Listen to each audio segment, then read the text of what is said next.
চিতাভস্মৰ কাষতেই থাকিব ছিংগাপুৰৰ পৰা কঢ়িয়াই অনা কফিন।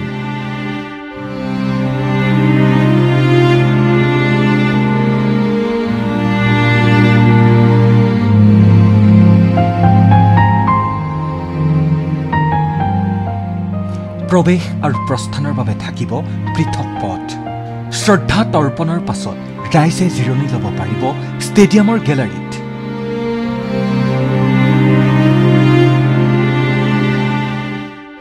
ষ্টেডিয়ামৰ পূবত হ'ব শ্ৰদ্ধাঞ্জলি, উত্তৰ দিশত অনুষ্ঠিত হ'ব বৈদিক কাজ।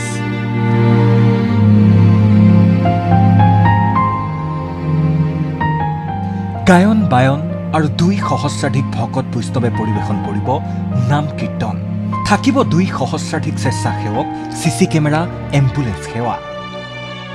অশ্ৰুসিক্ত পৰিৱেশৰ মাজতেই আদ্য শ্ৰাদ্ধৰ বাবে সাজু হৈছে যোৰহাট। বুধবাৰে যোৰহাট ষ্টেডিয়ামত সুৰ সম্ৰাটৰ 13দিনীয়া আদ্য শ্ৰাদ্ধ। যোৰহাট অভিমুখে জুবিন পত্নী গৰিমা শইকীয়া গাৰ্গ।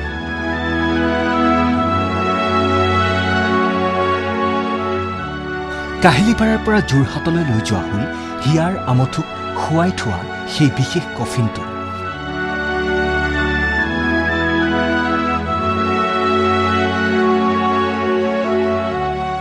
শৃংখলাবদ্ধভাৱে ৰাইজে যাতে শ্ৰদ্ধাঞ্জলি অৰ্পণ কৰিব পাৰে তাৰ বাবে যাৱতীয় সকলো ব্যৱস্থা গ্ৰহণ কৰিছে যোৰহাট জিলা প্ৰশাসন আৰু ৪৮জনীয়া কৰ্ণধাৰ সমিতিয়ে। ষ্টেডিয়ামটোৰ পূব প্ৰান্তত নিৰ্মাণ কৰা হৈছে শিল্পীগৰাকীৰ শ্ৰদ্ধাঞ্জলিৰ স্থান। উত্তৰ প্ৰান্তত প্ৰস্তুত কৰি তোলা হৈছে 13দিনীয়া কাজৰ স্থান। সেই স্থানতেই কেৱল পৰিয়ালবৰ্গৰ বাবে অনুষ্ঠিত কৰা হ'ব মৎস্যস্পৰ্শ অনুষ্ঠান। জুবিন গাৰ্গৰ 13দিনীয়া এটা বৈদিক অনুষ্ঠান ইয়াত তেওঁলোকে পাতিব, ধৰ্মীয় অনুষ্ঠান। অতি অনুষ্টুপীয়াভাৱে তেওঁলোকৰ অকল মাংগলিক ৰীতি নীতিৰে এই সৰু পেণ্ডেলটো দেখিছে যে তাত হ'ব।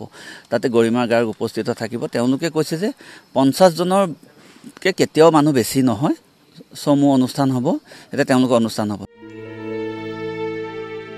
যোৰহাট ষ্টেডিয়াম চৌহদত সুপৰিকল্পিতভাৱে নিৰ্মাণ কৰা হৈছে কীৰ্তন, দিহানাম, গায়ন বায়ন আদি আধ্যাত্মিক অনুষ্ঠানৰ বাবে নিৰ্দিষ্ট স্থান।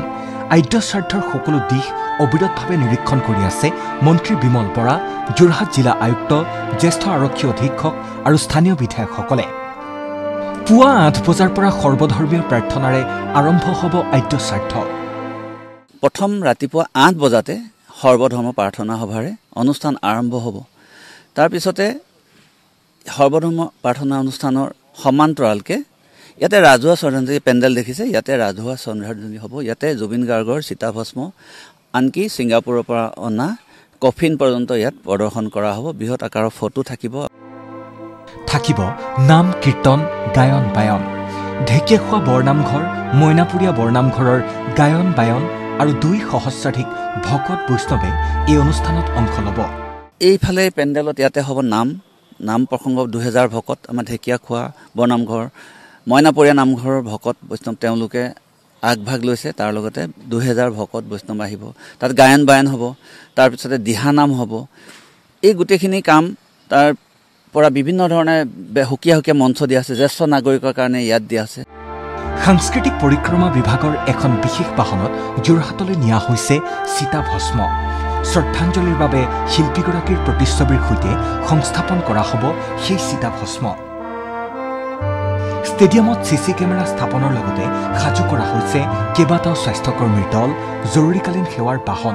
থাকিব 2 সহস্ৰাধিক স্বেচ্ছাসেৱক। বৰপাত্ৰ আলিৰ মূল দুৱাৰেদি ৰাইজে প্ৰৱেশ কৰি আধ্যাত্মিক অনুষ্ঠানৰ সাক্ষী হ'ব পাৰিব। সেই বাটেৰেই যাব পাৰিব শ্ৰদ্ধাঞ্জলিৰ স্থললৈ। প্ৰসাদ গ্ৰহণ কৰি ৰাইজে বিশ্ৰাম ল'ব পাৰিব ষ্টেডিয়ামৰ গেলাৰীত। জগন্নাথ বৰুৱা বিশ্ববিদ্যালয়ৰ সন্মুখৰ যিটো বাণিজ্য বিভাগৰ সন্মুখত 2খন প্ৰৱেশদ্বাৰ আছে। এইফালৰ সোঁফালৰ যিখন প্ৰৱেশদ্বাৰ সেইখনে ৰাইজ প্ৰৱেশ কৰিব আৰু বাঁহৰ বেৰিকেডবিলাক দেখিছে ন, তাতে ৰাইজে শাৰী পাতি ভিতৰলৈ প্ৰৱেশ কৰিব। জুবিন গাৰ্গৰ অন্ত্যেষ্টিক্ৰিয়া যোৰহাটত অনুষ্ঠিত কৰাৰ বাবে প্ৰতিবাদমুখৰ পৰিস্থিতিৰ উদ্ভৱ হৈছিল যদিও কেইবাটাও সমস্যাৰ বাবে পূৰ কৰিব পৰা নগ'ল যোৰহাটবাসী ৰাইজৰ সেই হেঁপাহ। কিন্তু ৰাইজৰ আৱেগৰ প্ৰতি শ্ৰদ্ধা জনাই পৰিয়ালৰ অনুমতি সাপেক্ষে কাইলৈ অৰ্থাৎ 1 অক্টোবৰ বুধবাৰে যোৰহাটবাসীয়ে অশ্ৰু অঞ্জলিৰে শেষ বিদায় জনাব সুৰ সম্ৰাটক, যি যোৰহাটতেই গোল্ডীয়ে পাৰ কৰিছিল কৈশোৰ যৌৱন। জুবিন গাৰ্গ হোৱাৰ পূৰ্বে জীৱন বৰঠাকুৰে এদিন এই যোৰহাটৰ পৰাই আৰম্ভ কৰিছিল সুৰীয়া যাত্ৰাৰ। কেমেৰাত মৃগাংকৰ সৈতে যোৰহাটৰ পৰা প্ৰিয়ংকা সেনাপতিৰ ৰিপৰ্ট, ND24।